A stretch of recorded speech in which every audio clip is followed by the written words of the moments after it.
कंबर सिटी थाणे जी हदेरा हुजल आड़े वटि अटिकल महीनो अॻु शादी खां इनकार करण जे मामले तां पुलिस एहलकार जवाबदार फरीद हासलो तरफ़ां गोलियूं हणी बेदर्दी सां क़त्ल कयल लेडी टीचर सदफ हासलो जा क़ातिल गिरफ़्तार न थियण ख़िलाफ़ वासन तरफ़ां लाड़काणो प्रेस क्लब अॻियां एहतिजाजी मुज़ाहिरो कयो। इन मौक़े ते मक़तूला सदफ हासलो जे पीउ सनम शहर बानो पंहिंजी धीउ शमशाद ख़ातून ऐं ॿियनि सां गॾिजी दाहींदे चयो त गुज़िरियल 7 अप्रैल ते जवाबदार पुलिस एहलकार फरीद हासलो पंहिंजे सोट रफ़ीक हासलो ऐं ॿियनि हथियारबंदनि सां गॾिजी मुंहिंजी धीउ सदफ हासलो खे कंबर स्कूल में ड्यूटी करण बाद लाड़काणे वापसि ईंदे वेन मां लाहे गोलियूं हणी बेदर्दी सां क़त्ल करे फ़रार थी वियो हो।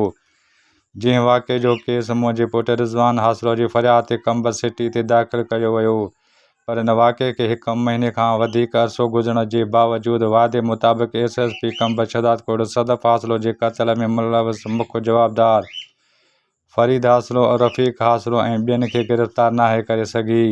वेतर असांखे केस तां हथ खणण लाइ मौतमार धमकियूं ॾिनियूं पियूं वञनि। हिननि वधीक चयो त चऊं था बाबा मथे पुकारियो, तव्हां ई पुकारियो, बिलावल ताईं पुकारियो, उन ताईं सिफ़ ज़रदारी ताईं, हुन फरिया टालपुर ताईं उन्हनि खे चयो त बाबा मुंहिंजी अदालत करनि, मुंहिंजी बेगुनाह मुंहिंजी न्याणी शहीद थी वई आहे, उनजो को हक़ सच को नथो करे, ख़ुदा कारण तव्हां मुंहिंजी मदद कयो, मुंहिंजी न्याणी जो हक़ कयो। इन ज़ालिम फरीद खे पकड़ायो, रफ़ीक खे पकड़ायो जेको रफ़ीक जी शरारत करे ऐं फरीद खे कराए ऐं मूंखे बचे खे मारायो अथई। अलाह जे वास्ते मुंहिंजे बचे जी मदद कयो, मां तव्हांखे वरी बि हथ थी जोड़ियां, मां ते रहम जी नज़र कयो। ॾिसो SP साहब सां मिलिया आहियूं, SP साहब खे चयो हू चए थो कोशिशि कयूं था, पर गिरफ़्तार न थियो आहे जवाबदार, अञा ताईं फ़रार आहे। ऐं उनजे जेके हिन माइट जा इहे उहे बि धमकियूं ॾियनि पिया, असांखे धमकियूं था ॾियनि त तव्हां हिन केस तां हथु खणो न त तव्हांखे मारींदासीं, छो त तव्हां वञी प्रेस क्लब उते वञी तव्हां बयानु था ॾियो या छा, तव्हांखे मारींदा, तव्हांजे पुट खे मारींदासीं। मुतालबो इहो आहे त हीअ अॼु 40 ॾींहं आहे अधीअ खे, हिन वक़्त ताईं क़ातिल गिरफ़्तार न थियो आहे। छा सुभाणे ॿियो को नुक़सानु थींदो त पोइ ई गिरफ़्तार कंदा उनखे। असां अदी फरियाल खे, अदा मुराद अली शाह खे, IG सिंध खे, DIG खे, SSP साहब खे, सभिनि खे अपील था कयूं त महिरबानी करे क़ातिल गिरफ़्तार कयो वञे। मतिलबु ईअं न त को सुभाणे ॿियो को क़त्ल थिए या छा, त तंहिंखां सुठो आहे त तव्हां अॻु में उनखे गिरफ़्तार कयो।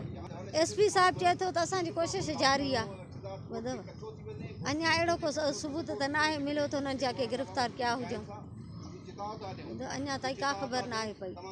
सदफ एक मेरी बहन थी, वो एक स्कूल टीचर थी और उसको बेरहमी से बेदर्दी से उसको कत्ल किया गया, बीच रास्ते से उसको मारा है, उसको कत्ल किया गया है। वो जब स्कूल गई थी, स्कूल बच्चों को पढ़ाकर वापस आई तो उसको रास्ते में गाड़ी से उतार कर उसको कत्ल किया गया।